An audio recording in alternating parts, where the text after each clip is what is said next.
Brought to you by Mint Mobile. Stay tuned for a special offer at the end of the show. Hi, and welcome to the Mobile Tech Podcast. I'm your host, Miriam Joir, and today is Thursday, February 12th, 2026. And my guest is the excellent Ben Schoon. Hi, Ben. How's it going? I'm doing good. Thanks for having me on. Excellent.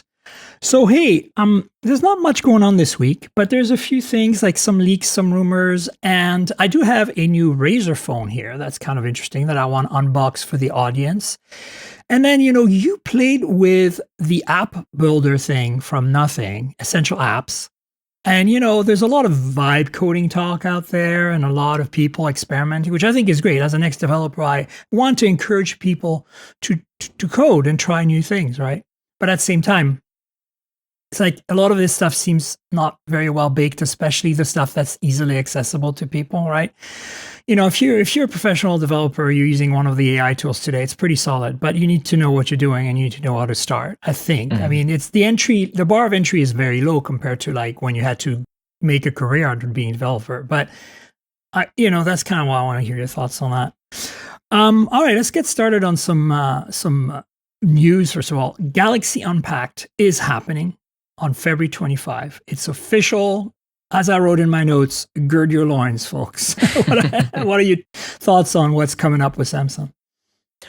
I mean, it was going to be an exciting year, but not anymore. It looks like a pretty standard Samsung launch. I'm looking forward to being out there at least, though, and checking everything out. Oh, good. I'll see you. That's great. Some minor improvements to look forward to. Yeah, definitely. Do you think that, we know some of the things, like right now it looks like that privacy screen is going to be the big deal. And I think that's actually a pretty cool feature. I discussed it when Shannon was on the show recently because, she's focused on security and privacy. We did a whole kind of episode on how you can, bulletproof your home with your network and stuff. And she was like, how can you not be excited? I mean, I am. I think this is a valid tech, but I feel like it's not exciting. You know what I'm saying? Like it's exciting, I think, in the sense that it's going to help people by protecting them. But I don't think it's like you and I phone nerd exciting. Like it's going to be a feature that a lot of people are going to like, but it's hard to get excited about it just because, like, for you as the person using the phone, it's not that big of a deal. Like, it's really doing something for everyone else looking at your phone. Yeah, that's a good point. And I mean, the other thing is, I don't know, like software AI, of course, that's going to improve. It feels like Samsung's just really cruising along yet again, more than ever. No changes on the cameras. Obviously, they did publish some videos on improved low light, improved zooming, which can be done with AI. All of that I'm welcoming, obviously. But I'm just like, come on, I want something more exciting, So, I also hope they're not going to remove features like last year with the Bluetooth on the stylus, that ruffled a lot of feathers. I'm not a S Pen user, but I feel like for those who are, this is the kind of thing you don't want to cut corners on. Like, Yeah. So I don't know. I'm not really looking forward to reviewing these phones. And I'm not saying this because they're not going to be good. I think a lot of people are going to need to upgrade from like an S22 or something and I'd be very happy. It's just more like, when I see the kind of Chinese phones I get to play with, and even some of the stuff Apple's working on, I'm just like, come on. It's kind of going to feel like last year. Like, it's an objectively good phone. I really liked the S25 Ultra, but it was also like super boring. Yeah. I did find myself using it less this year, though. This is the thing. Like, usually I dedicate the S20 whatever Ultra phone to my car photography when I go on a car trip for work, because the lens flexibility gives me, I feel like it handles things like colors a little better. I mean, I don't like the color science that Samsung has, but for cars, I think it works pretty well. Like, it makes colors pop a little more. Yeah. So I think that it's always been my go-to, but in this past year, I seem to be going back to my Pixel 10 Pro XL and phones like the Oppo Find X9 Pro that I have, or, like I did, when I first drove the Blazer, the Chevy Blazer EV, the sport model, I was in North Carolina and I shot everything with the Oppo Find X8 Ultra, and it was so good. I was like, oh my god, this just walks all over my Galaxy S Ultra, and I was just like, maybe I'm not going to use it as much. So I'm kind of wanting a bit of an infusion, maybe next time, of slight improvements in hardware on the camera front, simply because I feel like, we're going to talk about some rumors, but everybody seems to be, at least Xiaomi, Oppo, Vivo, all those companies seem to be heading towards a dual 200 megapixel setup now, main 200 megapixel, Yeah. telephoto 200 megapixel. Of course, 50 megapixel ultra wide is, table stakes at this point in that environment.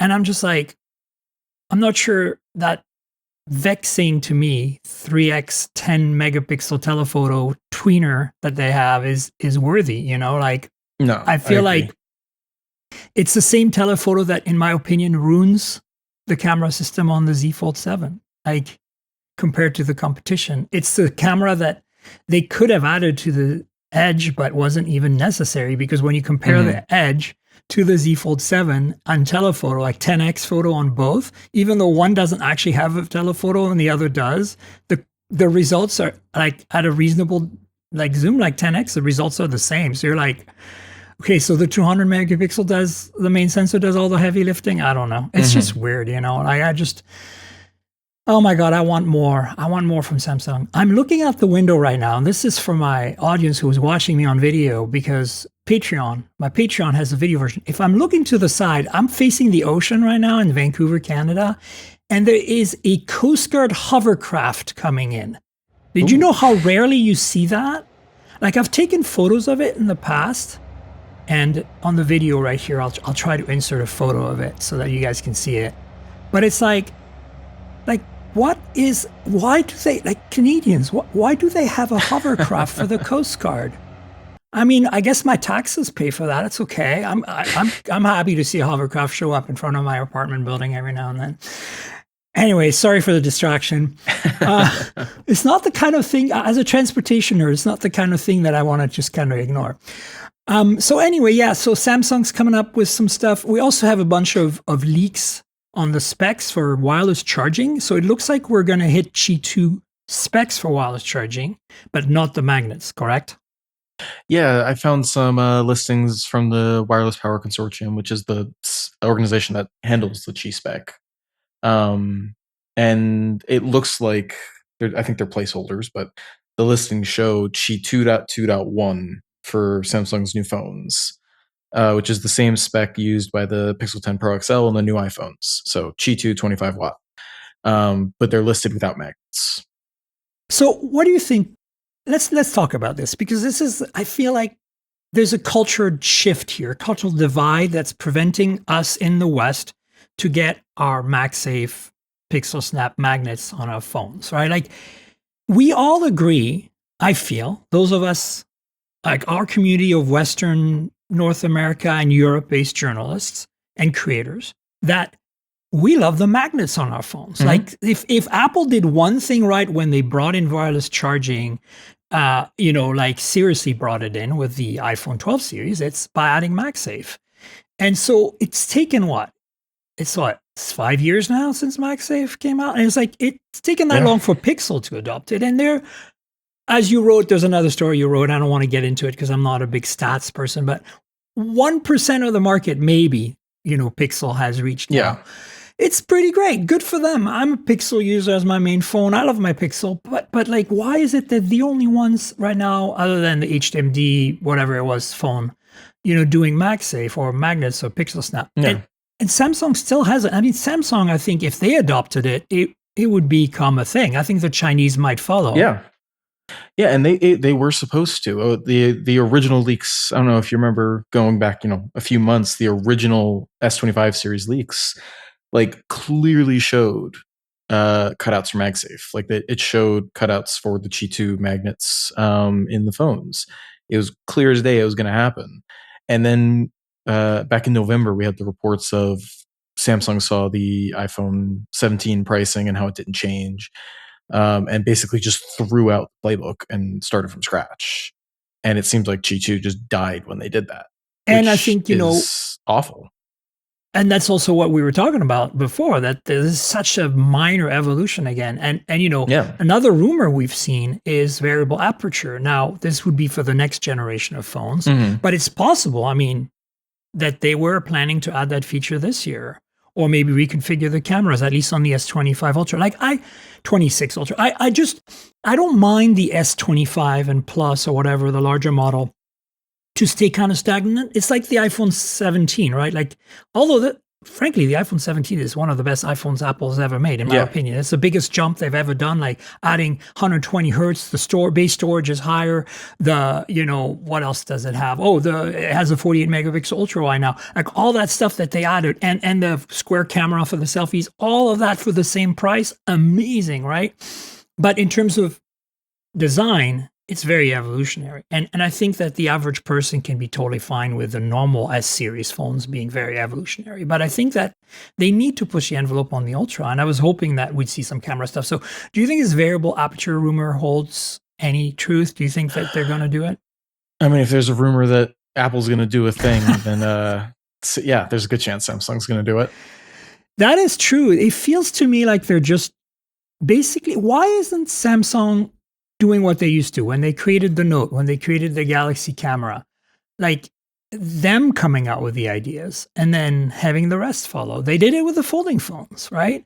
That's the last big thing we've seen from them. I feel that since then they've just been kind of like very reactionary. And but then they're not reacting about things that matter, like MagSafe or Pixel Snap. And it's just, I don't understand that strategy. And I understand that in Asia, I mean, this is somebody who's listening here, because my audience is international. Please confirm in the comments, because I'm curious. Like, I want to actually talk to Ben Schoon about this at some point, because China doesn't seem to care. For a long time, China didn't care about wireless charging at all. But then and when they did it, there was like high speed wireless charging, right? Like they just jumped right into it.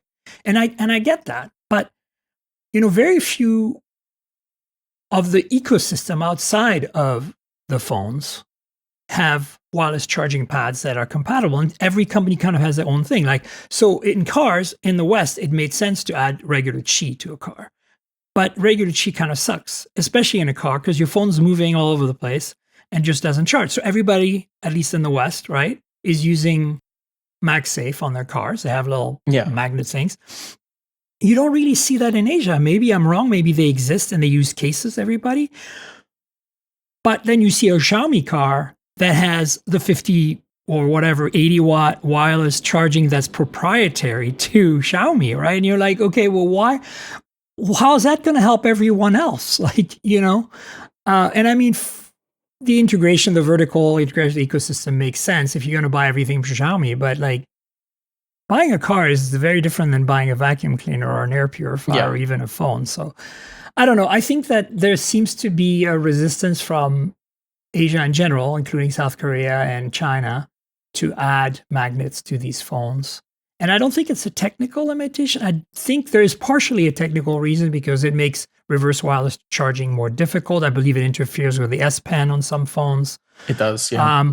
There is technical challenges, but I think also there's a cost, right? You add something, it costs money. In grand scheme of manufacturing in big, large numbers, it certainly does affect your bottom line, especially in this day and age of tariffs that affect mostly the US at this point. But yeah, I still think, on the other hand, yes, if they put in that cost to get the magnets built in, they also then open up a world of first-party accessories that they can sell for 4 times what they're worth.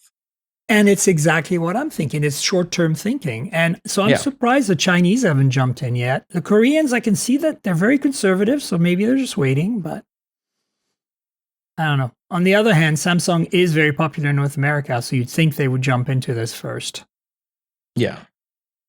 So anyway, I don't know. I don't know what to think of all this. I'm just a little disappointed, because I want Samsung to do better. I want Samsung to be, a little more creative like they used to be.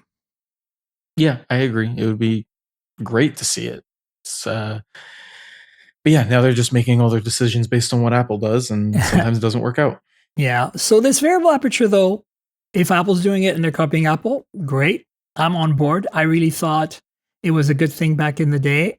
But I think the sensors and the optics have evolved so much, and the computational photography since the S9, right, that had the variable aperture, that I think it's going to actually make a much bigger difference today to have that tech in a phone. With the faster lenses we have and the more sensitive sensors, you know, you in some situations, bright sunlight, you almost need an ND filter. So having the ability to make the aperture smaller and let in less light is going to make a difference, I think. And you know, Huawei is one of the main proponents of this tech on their phones. They've been doing it for a few years continually on their high-end, you know, P series, whatever, Pura, and their Mate series, which is their flagship. I think that's the kind of thing that, even though they're, you know, doing it because Apple's doing it, I'm like, please bring it on, you know. So see what happens, I guess.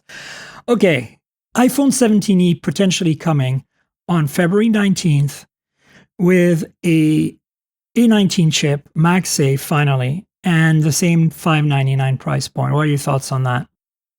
I think it's wild that they're coming within a day of the Pixel, because Pixel 10a is the day beforehand. Yeah. No, it sounds good. I haven't tried a 16e, so I can't like speak to how good it was.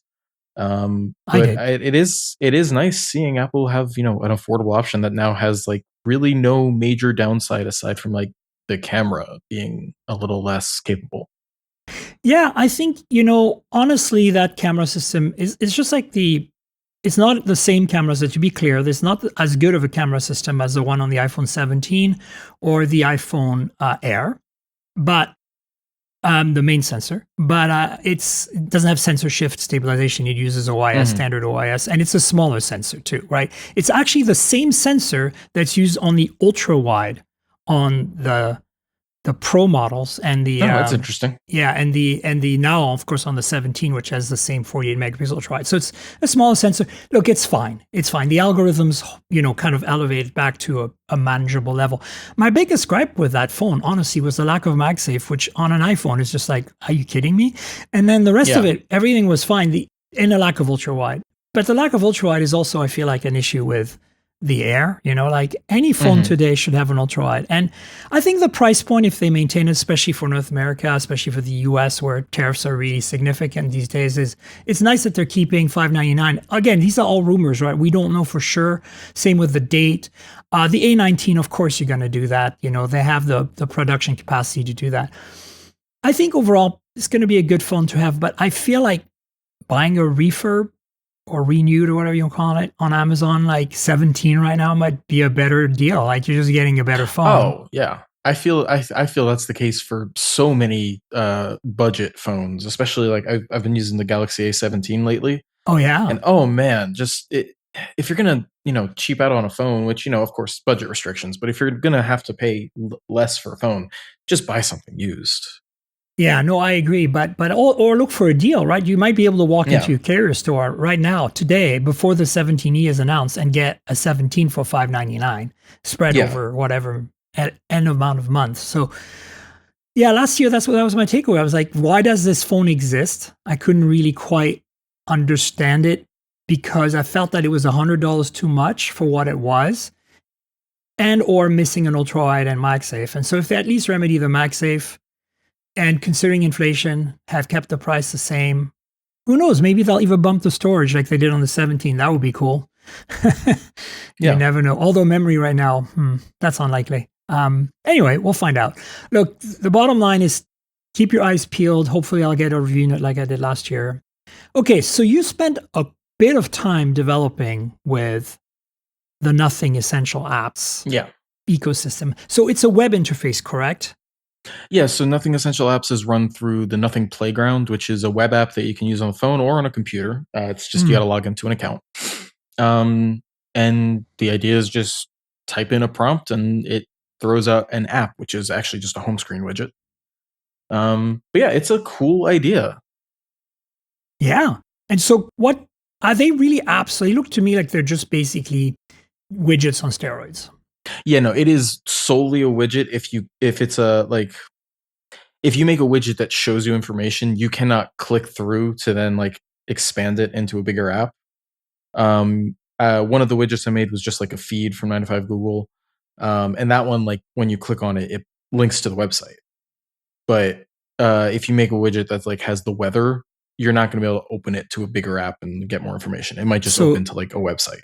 Right. So there's no option right now in the settings to say launch this app when this button is clicked or when, whatever is happening.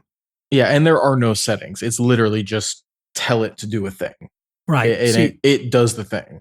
So you prompt it. So it's AI based. You prompt it and it does a thing. And then you can iterate by tweaking the prompt.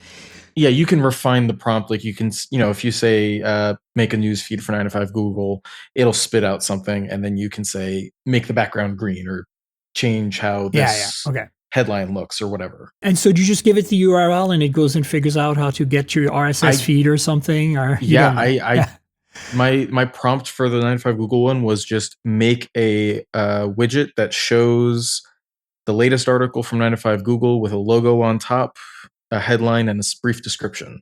You didn't even put the link in. You said 9 to 5 Google. I might have put in 9to5google.com. Wow. It's either way, like I did not give it the source for an RSS feed or anything. It found it on its own. It works on its own. It set the refresh time on its own, but I left it on and it worked. How long did it take? It showed the next. I can't remember the actual. I think it was like 90,000 seconds to update or something, or 9,000 seconds to generate the app. I mean, or it was about every. Oh yeah, no, generating it was I don't know, a couple minutes. Okay. It refreshed the feed every about 2 hours, I think. Okay, cool. You set it up. You set it to do that, or did it? Nope. It just picked. Can you tell it? Like, can you refine it? Say update it every 10 minutes. I would assume so. Okay. I didn't ask it to. But at one point I looked at the code that it spit out, because it does spit out actual code. Okay, so you can look at the code. Can you change that? You can. I'm not sure, actually. I'm kind of curious to look at that now. Sorry. As an ex-dev, it's like my next thing is to ask. Let's see. Because, I'm kind of curious now, too. It's a bummer because I don't have any nothing devices up here with me in Vancouver right now. And I'm going to be in San Francisco for Samsung, obviously. But until then, I can't try it. Damn it. Can you just experiment in the browser without a phone? I think so, but there's no way to, preview it from there. Of course. Yeah. Yeah, it does look like you can change the interval. Yeah, you can change the code. You can edit it yourself. Okay, very cool. Wow. Well, this is pretty nice. Yeah, it's a neat idea. I think it's very rough around the edges because the other idea I had that I wanted to do was so I'm in North Carolina. It does not snow here. We got 10 inches of snow. I heard about that. And that was after getting 3 inches the week prior. That was just pure ice that never melted. So this week it was getting warmer. Everything was melting. It's been super wet outside. I bet. So my idea for testing this out was I'd really love a little widget that would show me, just give me a rough idea of how dry is the ground going to be. Show me the trend of how much the temperature is affecting it, the wind's affecting it, all this stuff. And it did spit out an idea, but it's so hard to refine something complicated like that. Mm-hmm. And it doesn't tell you where it's pulling data from. So there's no way of verifying anything it's telling you. You might be able to look at the code for that though. If you can copy and paste the code into an editor, and then you could search for URLs, right? You might be able to find what sources it grabbed. But yeah, so it's so hard to verify what it is, but also just the design of it, because it was trying to stuff in more information. It looks awful on the phone because it's not. It doesn't look like what the preview looked like. Right. So I hear that you can only do 2x2 widgets and 1x2 widgets. There's some limitations, right? They said you can do 4x2 and 2x2. 4x2. That's it. It defaults. It defaults to 2x2, and I was never able to get it to do a 4x2. I tried several times on both widgets, and it would not change no matter what I said. Frustrating. This is obviously very early days. What's the feedback you would give to Nothing or to another company trying to do the same thing? Because obviously there's some value there, right? Your widget. Yeah. Oh yeah. It's cool, right? I could create a tanker whatever, all my publications, all my writings widget or Yeah. something, and put it on my nothing phone, and replace me with whoever you might be, that maybe you have like a newsletter or something. So I Yeah. think that's pretty cool. But what can they do better? I would love.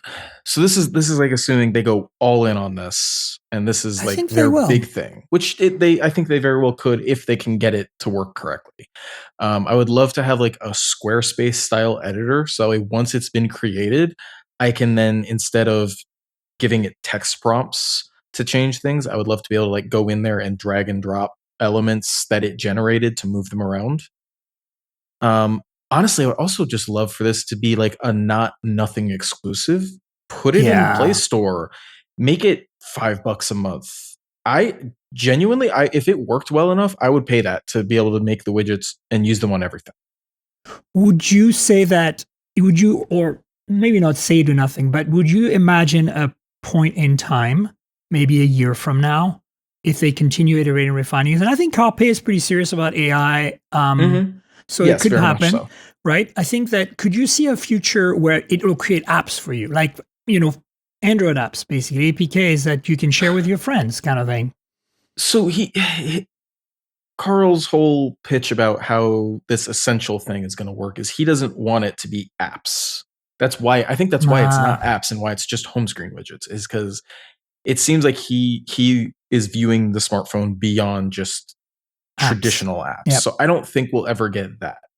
But I do really like this idea of being able to just throw out a prompt and get functionality added to your phone that you want. I was talking to Will and Damien on our 95 Google podcast earlier about this, Great and podcast, by the way, folks. Subscribe. thank you. You're welcome. But yeah, we were talking about this, and like Google could be the one who really gets this right. I mean, Something with like this, Gemini, it's already in your yeah, phone. Like, and then it could yeah. become an Android-wide feature. Yeah, exactly. I I think mean, Google could do the ultimate version of what Nothing has created and here. I and think Nothing made a very good idea, but I don't know if they have the resources to bring it to its full potential. you could also look at apps as large full-screen widgets. Yeah. I'm just saying. No, and that's honestly that's what they've done. Some of the ideas that people have thrown out there in their because you can publish these for other Nothing Yeah, phone that's right. users That's the whole point. You build a do. community around it. Yeah. And some of the examples that are out there are great. Like someone, I don't know how they did it. They must have spent a lot of extra time in the code to do this, but they built a counter widget that you can click and it counts. It counts as you would expect, but also it has like a little button so you can change the theme. Like that's Wow. actually pretty advanced for something like That's very this. cool.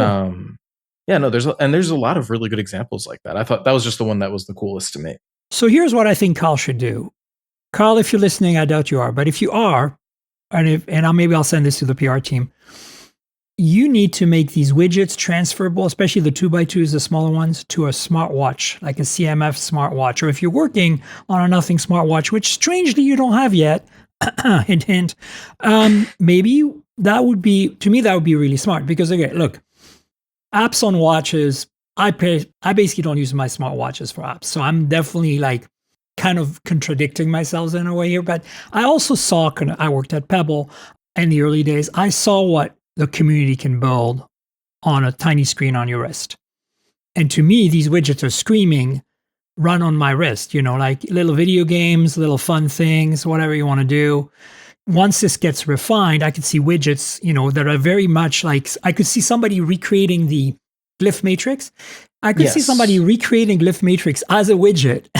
And you send that to your watch, kind of thing. And then you shake your wrist, and it does the magic 8-ball thing or whatever. I mean, this is a bad example because magic 8-ball is fun, but it's not very productive.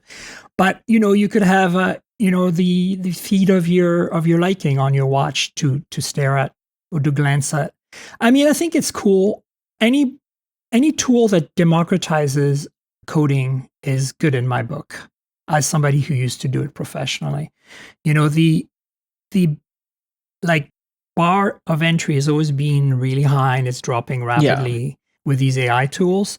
And I hate the word vibe coding, and I hate the fact that people are embellishing this as a catch-all that can do everything and anything. But the reality is when I talk to developers who are using these tools at a very, very high level to create like mission critical code, they say it saves them, a ton of work. And I believe it, because here's the thing. When I was making video games 20 years ago, we never started from scratch, guys. Like, you started with building blocks. Most of them were open source. You checked the licenses, you made sure you could use them.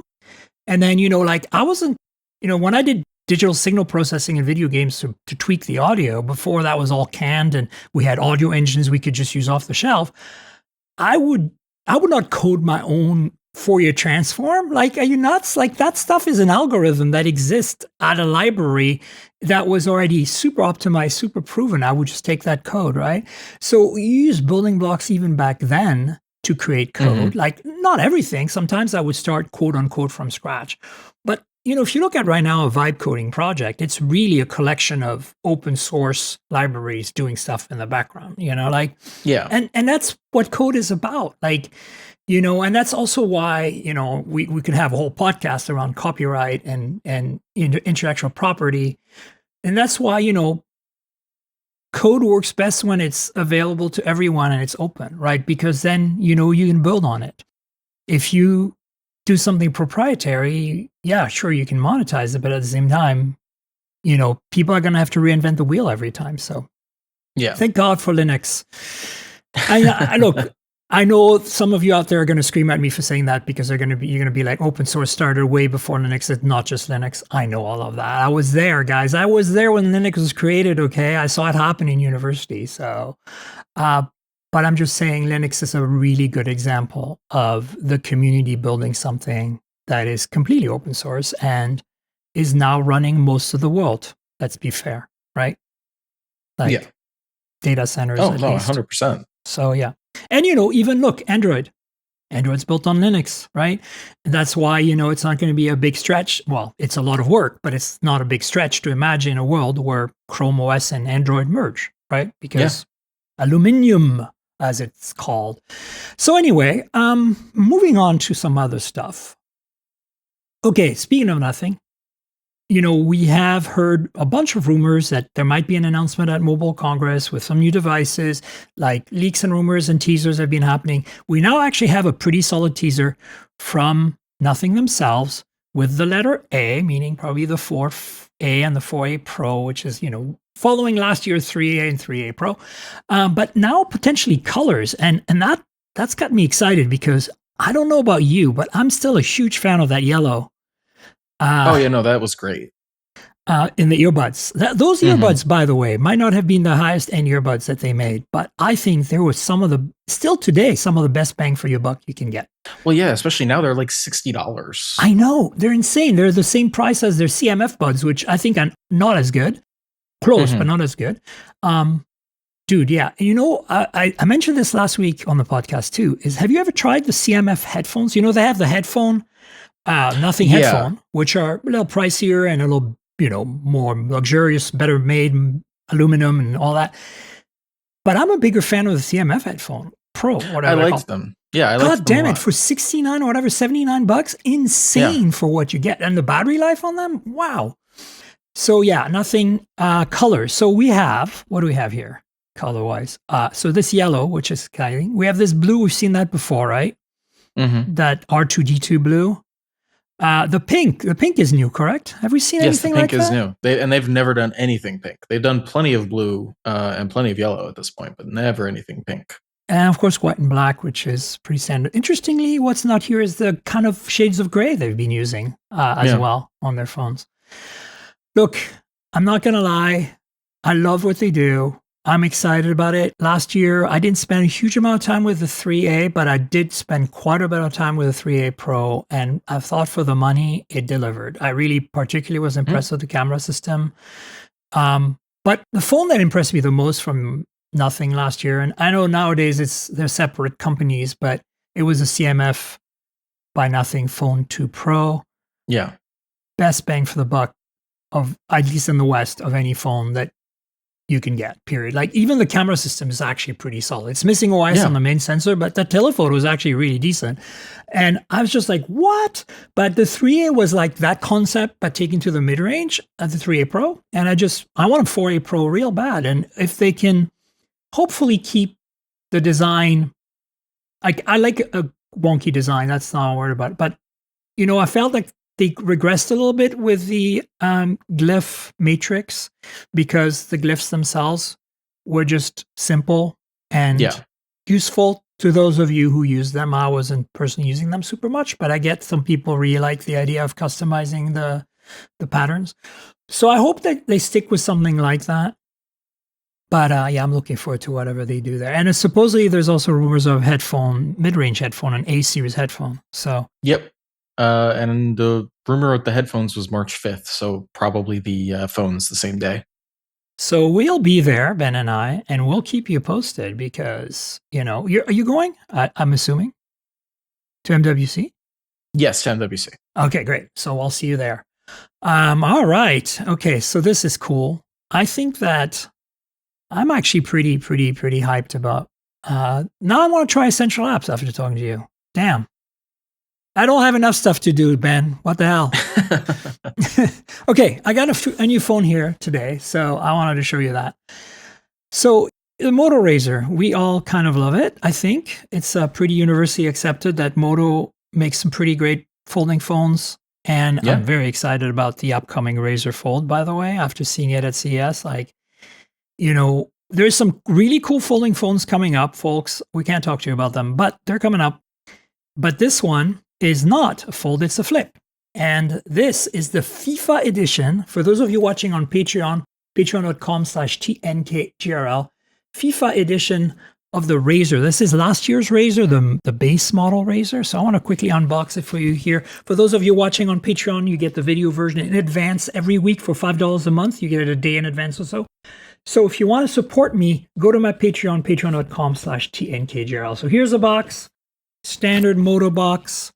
The only mention of FIFA is in the front here. It says Collections FIFA World Cup 2026. So let's go. Here. Ooh, all right. So the first thing you have is a little note that says, thanks for choosing our product in French as well. Merci d'avoir choisi nos produits. I think it's in 2 languages, not because I'm in Canada, because this was sent from the US. Wait, is the official language for FIFA French? I'm not sure. That's a good question. Ben to the rescue here. It looks like English, French, Spanish, and German. Okay, well, anyway, I don't know why it's in French. Anyway, so here, it's in French and English for some reason. All right, so this is a divider. And if we lift it up, I think there's cables and documentation. The next thing underneath is do not remove the screen protector. We've got our Razr here, so let's get that out. And I'm going to show you the rest of the box. Has nothing in it. Boom. All right. Here is the phone, and it says Razr. And here I'll be able to pull it out. I think. Yeah, we can do it. Ben, we can pull it out without damaging anything. Oh, yeah. Nice. Well, you know, I want to keep it as a collectible. So I do really like the way they did the colors. Whoa, it's fading away. Okay, so the only difference here is basically this logo and, of course, this cool color scheme. The rest of the phone is just a Razr. But yeah, it's got matching colored edges, aluminum, very nice. So I'm going to just fold it real quick so you can see what it looks like. Shut. And the hinge, color matched. Yeah, I mean, look, there's not much to this phone, really. It's a Razr. Like, you can't go wrong with it. But it's collectible because it's FIFA Edition 2026. Dude, I love this thing. That's really nice. I'm looking forward to trying it out. Not that I need to really review the Razr, but look, you know, I'll do some content for you guys. Yeah. And I think I saw a rumor that they might be doing the Razr Fold in a finish like that as well. Ooh, like a FIFA edition? I heard a FIFA edition. Whoa. Okay, wait, there's more. We didn't undo the divider. So as you can see, there's some documentation and the cables in here. Yeah, you can pull this out. I'm not going to pull all of it out, but you get the idea. You get cable and documentation. Very cool. Well, No charger, of course. That's been the case for Moto for a while in North America, and I think in Europe now too. Because man, don't they have to follow some guidelines about no chargers in Europe? I think there's some rules. Yeah, that rings a bell. I could not Kind tell of you annoying, to the be honest with specifics, you. though. It's not annoying if you're using a phone like this, which charges at like whatever it is, 40 watt, 35. But any phone that charges at high speed that needs a dedicated charger is nice to have the charger in the box. To be Yeah. fair, though, for example, latest Oppo phones, almost and OnePlus, almost all of them charge at 55 watt, PD or whatever PPS, right? Standard USB spec. So you don't get the 80 watt unless you use their own charger, but 55 watt is pretty damn great, right? Like you're not gonna have any issues. I charge a lot of my phones with PPS chargers, standard USB spec, power delivery, and like it seems to work pretty fast even on the Oppo, OnePlus, Realme phones. So of course you don't get the max speed, but whatever. Anyhow, so that's a quick little unboxing for those of you watching on video. And then we got more stuff to talk about. Okay, so I want to just you wrote this article about the Lenovo Y700 Legion gaming tablet. What's the deal with this thing? It's like 8.8 inches? Yeah, so it's a series they've been doing for a while. This is the 5th generation. Yeah, it's an 8.8-inch tablet. It's designed for gaming. I have the 3rd gen one, which is the first one that they sold in the US. It really fills a gap in the Android tablet market because I am not an iPad person. I don't get the value out of it because I really just want this thing for watching movies on planes. Yeah, you're not in the ecosystem anyway, right? Very much for Apple. So. Oh yeah. Yeah, I just wanted something for watching movies on planes that wasn't, super slow like every other decently like a Fire small tablet? Yeah, like every other decently small Android tablet. I've been very happy with the Gen 3, and the Gen 5 just looks better. The battery is like 2 or 3,000 milliamp hours bigger. Is it what, 9,000 something? Yeah, 9,000. The original that was 65. So big upgrade there. And then Snapdragon Elite Gen 5, wow, 165 hertz display. I do still wish they were doing OLED instead. It's LCD. They do. Wow. It's LCD. I tried the Red Magic tablet, which was the same size but OLED, and that was really nice. I wish they'd let me keep that. So there is competition in that area, and there's a couple of brands that do these smaller tablets. All the gaming brands, basically. Okay, I really like it. Do you think that they're like gearing this towards gamers? Oh yeah, it's sold under Lenovo's Legion brand, which is their whole gaming brand. Cool. The other one is Red Magic, which is full gaming brand. I've got the Air right now that I'm playing with. It's cool. It's interesting because like you're right. I think they found a niche with this, and that's kind of why I wanted to include it this week. Because look, I'm not a tablet person either, but I do feel that there is a big gap between using like a folding phone that's expensive, that folds, that you have to open, that's not rectangular when it's open. And we're going to talk about that in a second. There's some phones coming up that are folding phones that, like the supposedly like the iPhone Fold. Anyway, but, there is this big gap between like the 7-inch iPad mini size that you see and also the crappy, as you said, really crappy Android tablets at that size. And then like we go up to 10, even more, like 11, 12, 14-inch tablets, which are great, like the OnePlus Pad 3 Pro, whatever it is. Great stuff, right? But not practical for a lot of people, right? Like it's kind of like, think of a Nintendo Switch size. Like you want that in your bag. You don't want like a freaking iPad Pro in your bag, right? Right? Okay. So honestly, the gaming focus is great too, just because I don't always want to play a game on my phone. Exactly. It's not that having more real estate, I'm from a folding as a folding phone user, like a book style. I get it. Yeah, but also like I don't want to game on. It's not comfortable to game on a 10-inch tablet. So I don't use mine for gaming that much. Like I said, I mainly have it for like movies on planes.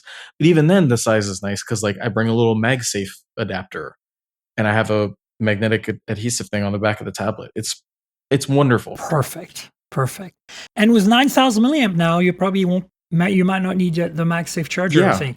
But speaking of what, I want to update the audience on this Realme phone, which is in its case right now. But this is the Realme P4 Power. This is a 10,001 milliamp hour battery, and I finally spent a week with it.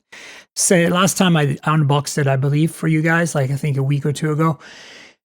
I'm using this very lightly. It's got my Canadian SIM in it, and I basically don't use my Canadian number very much. So I'm using it as a hotspot for my US phone and other phones. I'm using it to tap to pay with my Canadian credit card. I use it, to just respond to notifications when they pop up, listen to music with my earbuds. So screen on time is really not what I'm spending on. So just prefacing what I'm about to say by saying that, I'm getting 15% a day on this thing. I got 5.5 days out of it on the first charge. And that included setup. And the setup, took a good 5 to 7% off the top. So amazing, really amazing. I think that if you hammer at this thing, you'll get 2 days, no problem, possibly 3. It's a game changer. Awesome. And and this phone is just, look at it. It's 8 point something, 9 millimeters thick, right? So it's not particularly thick. It's not particularly heavy, but you have 27 watt reverse wire charging. So you can charge everybody else's phones. You just carry a USB-C to C cable and you're good to go. It's a game changer. And I think that, we've seen a lot of phones come out of Asia, mid-ranges in particular, here with like 7,000 milliamp hour. And then we're seeing the flagships get in that realm as well now. And, this phone is just like, look, this is the new standard. I wouldn't be surprised, Ben, if every mid-range phone's coming out of China in the next year will be 10,000. Yeah, that'd be great. That's it. It's a new standard. I didn't think it was going to happen. I predicted it. I thought it would take 2 years, but here we are, like less than 6 months later, and it's starting to happen. We've got 2 other phones from Honor like that. There's more phones coming from Xiaomi, supposedly. Anyway, speaking of that, we're going to get back to talking about 16 by 10 or 16 by 9 aspect ratio on a larger portable screen. But I want to talk about the Oppo Find X9s, simply because this is, the TikTok cycle for Oppo. They do the X numbered series, which is their flagship, in the fall and the spring. It seems to always shift now with all the chips being released earlier, but they do the S series after. The same way as Xiaomi has their numbered series flagship, followed by the T series, and like 6 months later. So the S series is generally China only, and we're probably not going to get it. But the big rumor for this phone is that it's a compact phone, 6.3 inches, not really that small, but think iPhone 17 size, flagship grade, that is, going to have a dual 200 megapixel camera setup for the main and that crazy telephoto that we have on the Find X9 Pro right now, but also a 50 megapixel ultra wide. So think 13S, 13T from last year in terms of size, but think camera specs from the Find X9 Pro, sold in China, and then now we found out that it has a Dimensity 9500S, supposedly. It's a step down like from the main clock one. Speed bumped version. Yeah. So anyway, that's happening at some point. And the reason I'm bringing it up is because, I feel like we're also hearing rumors from Vivo and Honor and others. 200 megapixel main and telephoto might become a thing on high-end flagship Chinese phones in the next year, along with who knows what, maybe 10,000 milliamp hour batteries at this point. They're all around, hovering around 7,000, 7,500 anyway. So I think this is what I'm talking about when we were talking about Samsung earlier. Like, where are the silicon carbon batteries? What do you take on that for Apple, Samsung, and Google? Like, I think in terms of Samsung is just being very hesitant for understandable reasons. Yeah, given there's their still PTSD from the Note 7. Yeah, I get it. And I think Google and I think Apple specifically is kind of just waiting to, kind of see the long term of this, because it is a new technology. It's newish. Yeah. I think at their scale, that's a scale problem. Yeah. Yeah. I think that's the complication for them. It's for Google, manufacturing quantities and pricing too, I think, for Apple. That's really going to matter. Yeah. Yeah, at scale. And I think for Google, I think they're just, I don't think they feel the pressure to make that change yet. I don't think they can. I don't think they have the volume, and I don't think they have the means. Like, they're pressured to keep the prices reasonable, and because they don't have the economies of scale of the other two, adding that tech would really bring up the price. Yeah, the scale might be an issue for Google too. In a different way than the scale for Apple. Like, it's the opposite direction, right? Yeah. But I feel like Samsung. But on the other hand, nothing did a silicon carbon battery, so. Yeah, but they have nothing to and lose. nothing is, but they're smaller. Yeah. So the scale. But they only did it on a one phone, and they also only did it. Well, a one phone that sold nothing. So. That's what I'm saying. So the quantities are, you're right, but I think that it might have been justifiable for them to do it because of low volume. They're able to secure some. Maybe. And also remember, their battery is the maximum on a single cell that is allowed in Europe. So like 5160 milliamp hour or whatever, because all the other ones that I'm talking about here, like this phone in my pocket, they're dual cell, right? Like there's 2 cells. That's how you reach the 10,000. And in fact, unless they go triple cell, I don't think they're going to be able to exceed, 10,320. Because 5160, I believe, is the limit for EU and US for single cell. So are they going to jump past that? Dun, dun, dun. Oh, I think it'll be a while before we get there anyway. Now, I think so. Also, there's diminishing returns, right? At that point, like I'm telling you, this phone right now at 80 watt still takes an hour to charge, right? So you're back to having to charge for a longer time to top off that battery. So maybe balance that out somehow, right? 10,000 seems to be the sweet spot, at least for mid-range phones. I don't know, but it'll be interesting to see. But look, Oppo is going to come out with another flagship. We're probably not going to get it, but it's a good idea. It's going to give us a good feeling for the temperature of where the next round of Chinese flagships are going. So keep an eye on that. And speaking of that Lenovo Legion Y700 tablet, that's, gaming aspect ratio compatible and a smaller-ish 8.8-inch display. Huawei did the Pura X, which is a flip-style folding phone, but when you unfold it, has a 16 by 10 aspect ratio. So it's widescreen basically, so it's for content consumption. They're now working on a second generation of that, obviously. But the other news that's just kind of crazy to me is, and this is not an 8.8-inch display, at least the one I'm about to mention. They're working on a bar phone that has that aspect ratio. We're going back to, remember back in the day before the LG, what was it, G6? It was the G6 that was the first phone that had 19 by, like, it went 18, wide. I think. Yeah. Yeah, it was the first phone to really go wide and break away from the 16 by 9, 16 by 10. And so we're going back to it. I think, I guess Huawei's seeing a market for that.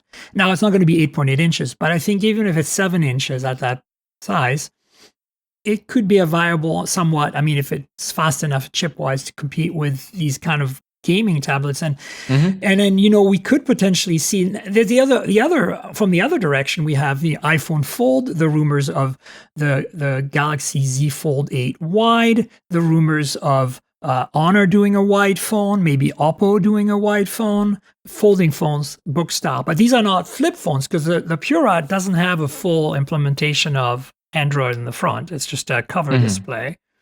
So it's really interesting to see that even 7 years in, right, we're still experimenting with folding form factors and re-experimenting with aspect ratios. I kind of dig it. Yeah, honestly, to me, it feels kind of like a throwback to the first few generations with the first Oppo Find N, Find N2, N2 and 3, Pixel Folds, 100%. Which I really liked that. The only reason it didn't work was apps just weren't ready for it. Exactly. I'm ready for that.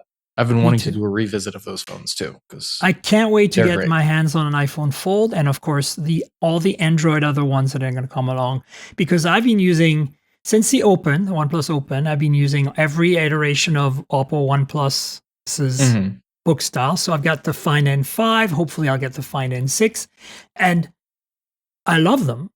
And it's really gotten me into folding phones. And it's not that I didn't love the Pixel Fold original or the original Oppo N series. So the N and N2 were a passport form factor, Yeah. basically.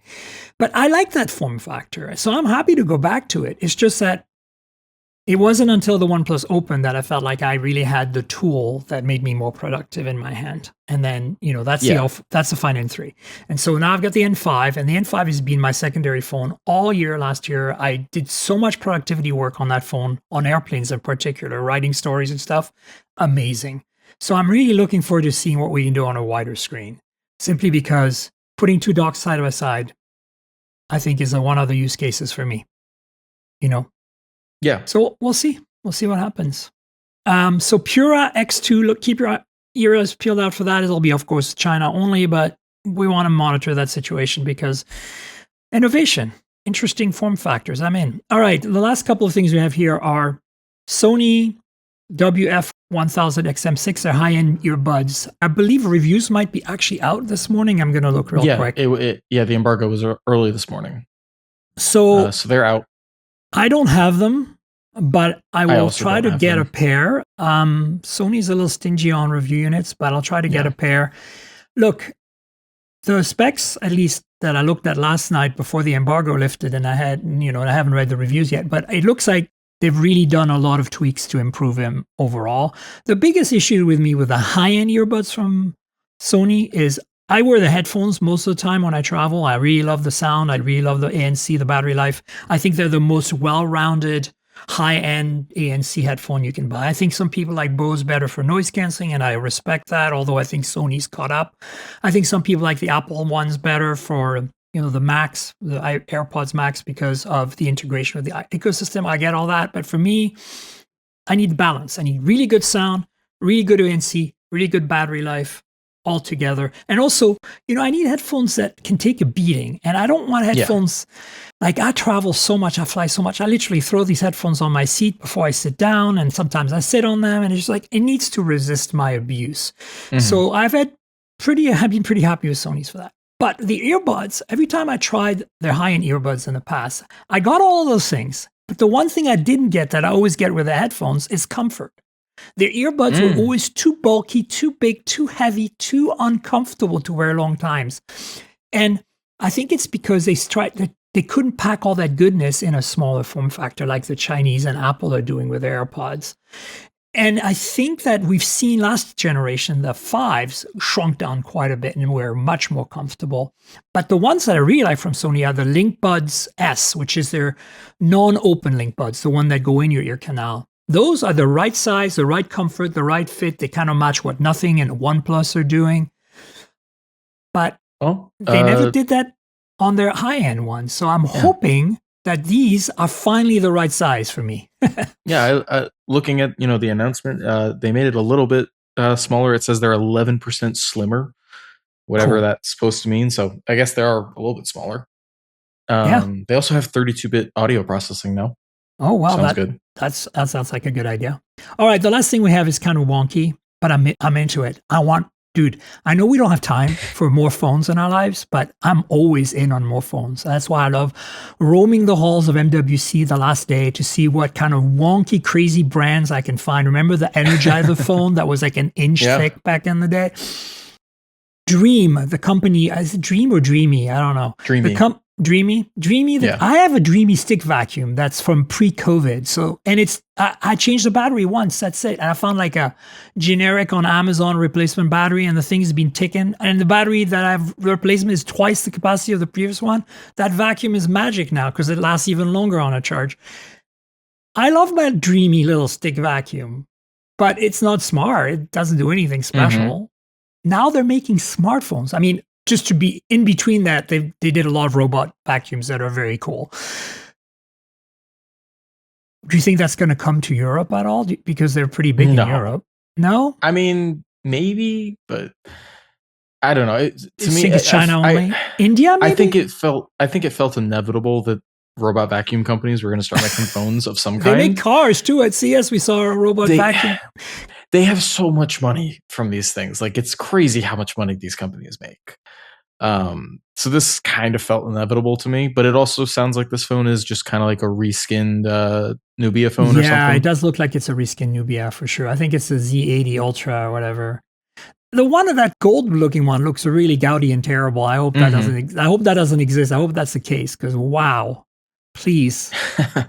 Like my Dreame vacuum is a very utilitarian, simple device. You can clearly see its purpose. It's rugged. It's well made. It works. It's been working for years. I just changed the battery, as I said, and I've seen their vacuum cleaner, their robot vacuum. They look reasonable. They do their job. I'm sure they're good. I have a friend who has one and loves it. So I'm a little taken aback by that super gold, ultra decorated phone thing that they showed there on their thing. So hopefully the other one looks like more like what I expect a smartphone from a newcomer to be like. But as you said, it looks like maybe ZTE is behind that. I wonder if we dig around if ZTE is actually behind Dreame to start with. ZTE is a huge company. I wouldn't be surprised. So, I mean, it's like Red Magic and Nubia, basically. Yeah. Those two brands are essentially ZTE, right? Like they're under the same umbrella. I think they're independent, but majority shareholder ZTE or something like that. I don't know. It's complicated. Have you used any of the Nubia phones? I have not. The only ZTE thing I've used in the past few years is that Red Magic tablet. Okay. So you haven't even used the Red Magic phones yet, have you? I haven't had a good excuse to use any of them. The tablet was just like very much my beat. Honestly, yeah. Honestly, did you like the tablet? I really liked the tablet. I was surprised at how decent the software was. Like I was expecting it to be bad, but it's gotten better. But Red Magic still has the problem is you never get updates on these phones. Yeah, it's like, forget it, right? I know, yeah, it was. But I never. The hardware is great. The software's gotten better, and the value prop, at least for the phones, is absolutely there. I mean, think about this, right? Like $749 for a Snapdragon 8 Elite smartphone. Yeah, it's a gaming phone. Yeah, it's a bit of a chunker. It's about the same size and weight as an iPhone 17 Pro Max, or an S25 Ultra, which is a big phone. But you're getting a flagship chip for $749. Like, you can't go wrong with that. Like, yeah, the cameras are not going to beat a Pixel, but like, they're okay. You know, and the battery, 7,500 milliamp hour. Oh, and by the way, here's a cool thing about people don't know about the Red Magic phones, at least the latest couple of iterations of them.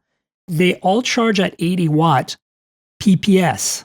You don't need a custom charger to get the 80 watt. So you just grab like a laptop charger that's 100 watt, plug that into your Red Magic, set the settings to max charge speed, and the thing just sucks up the juice like you wouldn't believe. It's really cool.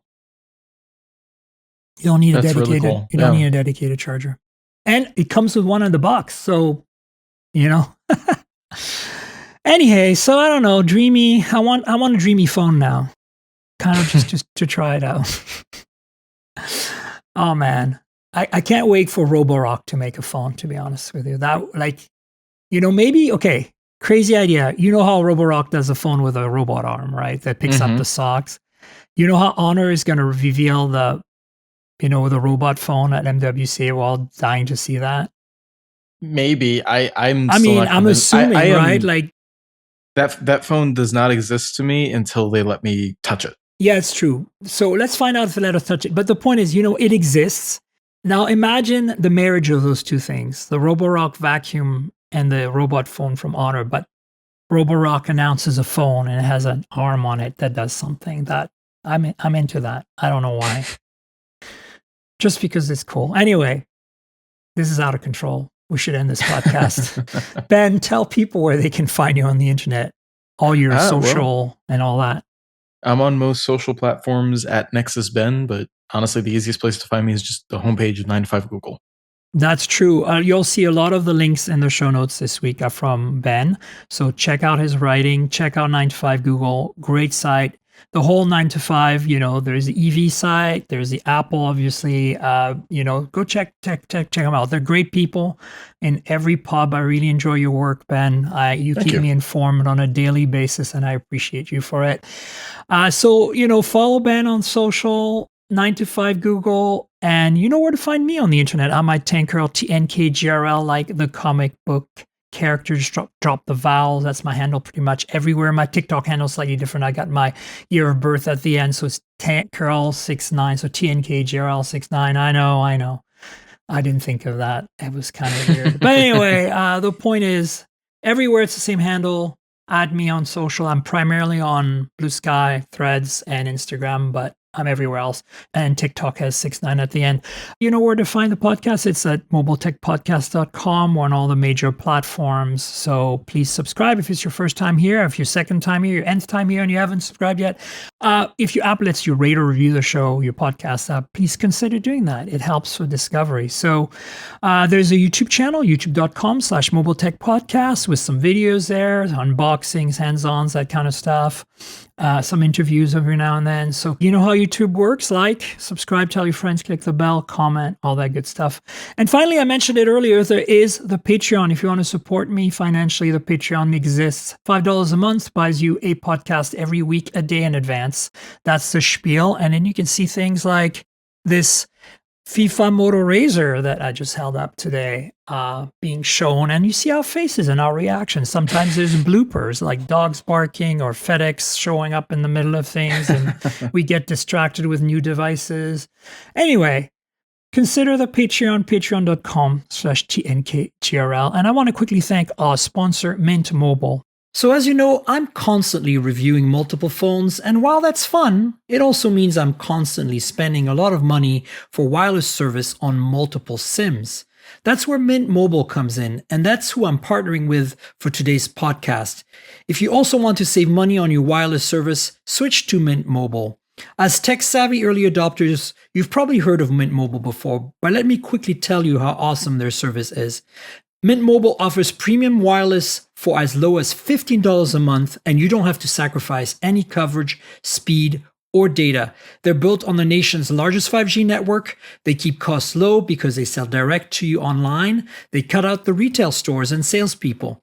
Why should you pay more than you have to for access to the same network? In my experience testing phones, Mint Mobile delivers the same data speeds and call quality as the big three for a fraction of the cost. Switching to Mint is super easy. Thanks to their eSIMs, you can sign up and activate immediately right on your phone from the comfort of your home. No more standing around and waiting in line at a big wireless store. You can keep your current device and phone number and easily switch services. And if your phone isn't eSIM compatible, Mint will ship you a new SIM free of charge. All Mint Mobile plans include unlimited nationwide talk and text, lightning fast 5G, and free mobile hotspot. Mint will show you how much data you use each month and recommend plans that save you money. Mint also offers a modern family plan that lets you set up a super affordable family plan with as little as 2 lines. Use my link mintmobile.com/mobiletech to get premium wireless starting for $15 a month.